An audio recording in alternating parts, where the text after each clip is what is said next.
আমি যে জায়গাটা থাকি সেই জায়গাটা মানে রাত হলে অনেকটা শুনশান হয়ে যায়। আমি জাস্ট ডগকে খাবার দিয়েছি, এটা চেক করতে এসেছি যে খেয়েছে কিনা। এবার আমি ভয় পেয়ে গেছি সত্যিকারে। Good morning everyone and welcome back to my channel. ভাবলাম ব্রেকফাস্ট করার আগে ভিডিও স্টার্ট করি, নাহলে অনেক দেরি হয়ে যাবে। সো আজকে আমার অনেক কাজ আছে। অনেক কাজ মানে আমার কোনো কাজই নেই, আমি ফ্রি আছি রুমে।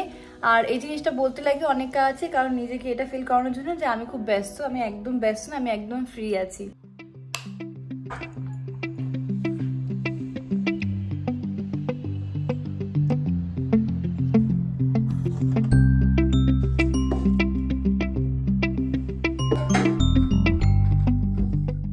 এ দেখো কফির অবস্থাটা কি, জাস্ট আমি তোমাকে দেখাতে চাই। এত টাইট, ও আমি খুলতেও পারছি না।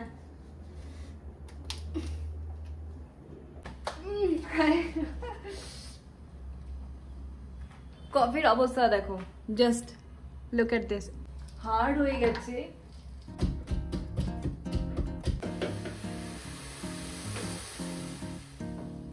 আমার কফি বানানো হয়ে গেছে। এখানে আমি বিস্কিট নিয়েছি আর বানানা চিপস, যেটা আমি কালকেই নিয়ে এসেছিলাম। সো সত্যি বলতে আমি চাই এরকম কেউ যে আমি বেডে শুয়ে থাকবো, আমার জন্য কেউ এরমভাবে চা বা কফি এরমভাবে নিয়ে আসবে, but unfortunately no one. So আমার এই রুমটা একটু অনেক মেসি আছে, এদিকে আই থিঙ্ক দাঁড়ানোটা বেটার, লাইক এখানে। এটা বন্ধ করে দিই। অ্যাকচুয়ালি কালকে আমি অনেক জামা কাপড় ধুয়েছিলাম, ধোয়ার পর সেগুলো বৃষ্টিও পড়ছিল এখানে অনেক। আরে একটা মিনিট,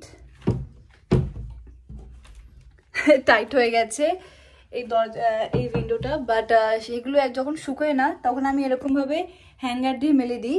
ভিডিওর জন্য এটা দেখতে খারাপ লাগে, বাট শোকানোর জন্য কোনো উপায় নেই, কারণ বাইরে যে দড়িটা টানো সেটা একদম ফুল হয়ে গেছে।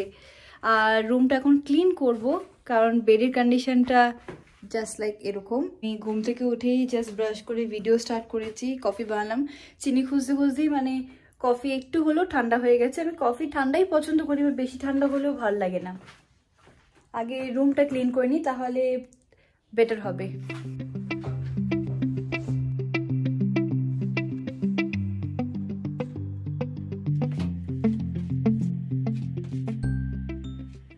যে সকল মানুষরা অল্পটুকু খেয়ে ডায়েটিং করেন, তাদের কথা বুঝতে পারেন তারা কীভাবে থাকে। আমি এইটুকানি খেয়ে আমি দুপুরবেলা মানে ভাবলাম যে তারপর আর কিছু খাবো না, বাট দুপুরবেলা সেইটুকুনি খাওয়ার পর তার 2 ঘন্টা পর আমার এত পরিমাণ খিদে পেয়েছে আমি বলে উঠতে পারবো না।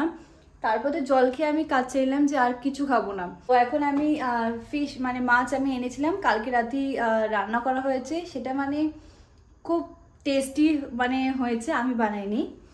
সো আমি ক্রেডিট নেব না যে আমি বানিয়েছি, অন্য কেউ বানিয়েছে, বাট খুব টেস্টি হয়েছিল। সো মাছ গরম করেছি, আর কালকের ভাত ছিল সেটাও গরম করেছি, এখন খাবো। আমি এখন জাস্ট সন্ধে দিলাম, এখন কিছু খাবো, কারণ মাছ আর ভাত এখন নিয়ে গেছি রুমে। সো এটা খাবো, খাওয়ার পর দেখি কি করি। আমার মানে 2-3টে সিরিয়াল মানে আমি হঠাৎ দেখা শুরু করেছি, আগে দেখতাম না, বাট এখন দেখতে ভালো লেগে গেছে। আমার মুখে আই থিঙ্ক বেশিরভাগ পিম্পল কমে গেছে, আমি ডাক্তারকে দেখিয়েছিলাম, বেশিরভাগ পিম্পল কমে গেছে। আর জাস্ট এই পিম্পলটা আমি জানি না এতটা পরিমাণ আমাকে ইরিটেট আর পেনফুল। আমি ফ্রেশ ওয়াশ যখন করি না, তখন আমার খুব পেন দেয়, খুব পেন, আমি হাতও দিতে পারি না। আর একটু ভাবে মানে কি বলে, একটু বিগার সাইজ নিচ্ছে এটা আস্তে আস্তে, আই থিঙ্ক তারপর এটা কি কমবে। বাট এই ফেসে কোনো কিছু পিম্পল আগে তো হতো, সেগুলো মানে ঠিক আছে ছোটোবেলা থেকেই হয়, আমি এইগুলো ঝেলতে পারতাম। বাট এখন মানে কোনো কিছু হলে না খুব ইরিটেশন হয়, কারণ ফেসে হাতও দেওয়া যায় না। আর অনেকটা পরিমাণ দেখতে পারো যে পিম্পল পুরো কমে গেছে, পুরো কমে গেছে। সো চলো এখন কি খাই। মাছ ভাত নিয়ে বসেছি, আর এখানে আমি ল্যাপটপে একটা সিরিয়াল দেখছি, কারণ অনেক সময় হয়ে গেছে আমি এই সিরিয়ালটা ফলো করছি। আমি জানি না কটা মানুষ এই সিরিয়ালটা দেখে, নাম হলো হালে দিল। সো এপিসোড 20 চলছে।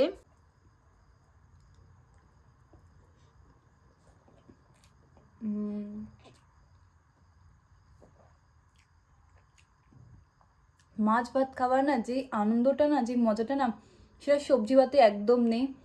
আর এই মাছটা যে রান্না করেছে এত টেস্টি আর লাভলি করেছে। আর এই মাছটা রুই মাছ, যেটা আমি বাড়িতে কখনো খাই না।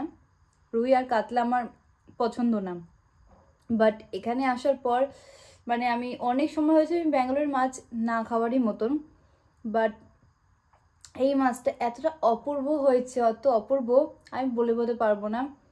খেয়ে নি, কারণ খেতে খেতে কথা বললে আমার 2 ঘন্টা লেগে যাবে।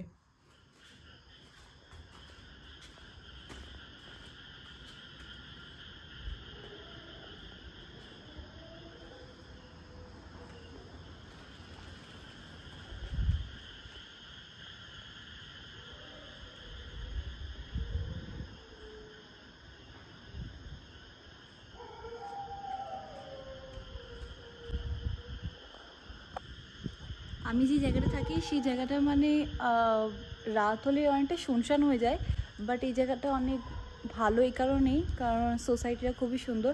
আমি জাস্ট ডগকে খাবার দিয়েছি, এটা চেক করতে এসেছি যে খেয়েছে কিনা। এই যে সো এখানে আমি খাবার দিয়েছিলাম সব কিছু।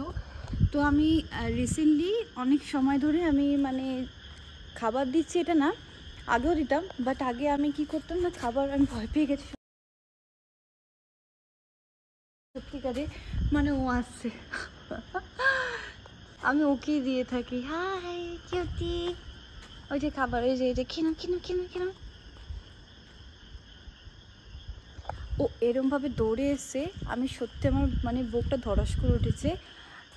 আমি ভাবলাম কে চলে এসেছে, কারণ একদম শুনশান, দেখতেই পাচ্ছ একদম শুনশান। আমি মানে যখন আমি খাবার দিই কোনো একটা পেপারের মধ্যে দিই, মাটিতে এরকমভাবে দিই না, কারণ মাটিতে অনেক রকম পোকামাকড় থাকে, আর বিশেষ করে বৃষ্টিতে জলে ভিজে চলে যায়। তো তো সেই কারণেই আমি, আরও কি কাজ করলো দেখো,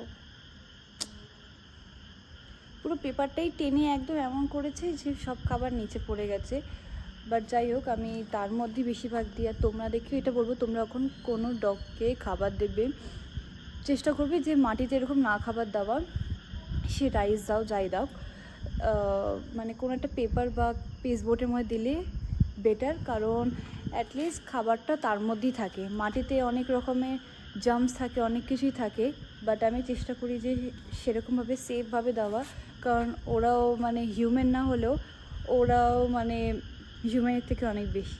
আর আমি শুধু ডগকে না, বিড়ালকে, যারা আমার কাছে খাবার খেতে আসে আমি সবাইকেই দিই। আমার কাছে যদি ফুড থাকে আমি সবাইকেই দিয়ে থাকি। সো এই যে ও খুব আনন্দ করে খাচ্ছে, আর ঝিরি ঝিরি বৃষ্টিও পড়ছে।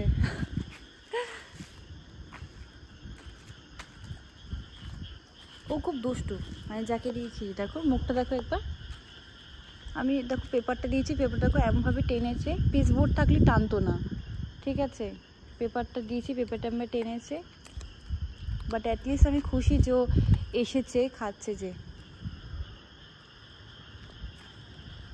সোনা সোনা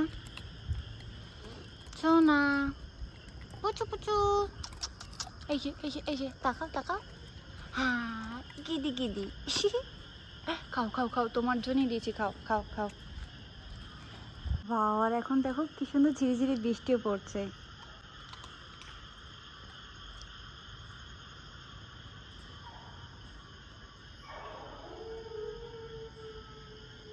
খাও। এদের এদের না একটা প্রবলেম আছে, কেউ একজন ডাকলেই হলো খাবার ছেড়ে পালিয়ে যায়। এটা আমার বাড়ির ওখানে ওরাও করতো, আর আমি এখানেই দিয়ে থাকি এরিয়ার মধ্যে। আর অনেক সময় ডাকতে যাই, কিন্তু বেশি দূরে যাই না, কারণ অনেকটা শুনশান হয়ে যায় তো জায়গাটা, এই কারণেই। তো এখানে দিয়ে থাকি আর ডাকি, তো যার আশা সে চলে আসে খেতে। তো আমি এখন রুমে যাই, সবাই ঘুমিয়েও পড়েছে।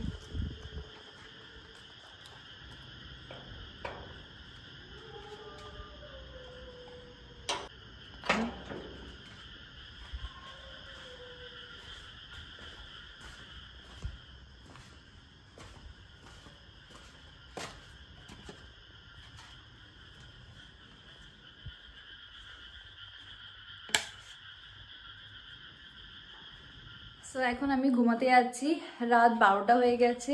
নিজের মধ্যে এতটা ব্যস্ত হয়ে যায়, অনেক সময় ব্লগ করতেই ভুলে যাই। তো নিজের মধ্যে এতটা ব্যস্ত হয়ে গেছিলাম। লাঞ্চ করার পর আমি কোনো রকম ভিডিও বানাইনি, কিছু একটা ভিডিও দেখছিলাম, নিজের মধ্যেই ছিলাম। সো আমি তারপরে আর কিছুই খাইনি। আমি অনেকটা পরিমাণ ভাত খেয়েছিলাম, কারণ মাছটা সত্যি খুবই টেস্টি হয়েছিল, খুবই টেস্টি। আর এখন আমি ফেস ওয়াশ করে এখন ক্রিম লাগাবো। আমার এখানে যে পিম্পলটা হয়েছে, সত্যি বলতে এতটা পেনফুল আমি বলে বলতে পারবো না, প্রচণ্ড পেনফুল। মানে মুখের কোন একটা জায়গায় এরকম পিম্পল হলে না খুব প্রবলেম হয়। ফেস ওয়াশ করতে 2 দিন ধরে মেডিসিন লাগাচ্ছি। আই হোপ কাল পরশুর মধ্যে তাতে ঠিক হয়ে যায়। এখন কয়েকটা বাসন ধুয়ে নিয়েছি, আর কয়েকটা আছে যেটা সকালে উঠে যা হোক করবো। তো এখন আমি ঘুমাতে যাচ্ছি, আর দেখা হবে নেক্সট ভিডিওতে। ভালো থেকো, বাই বাই।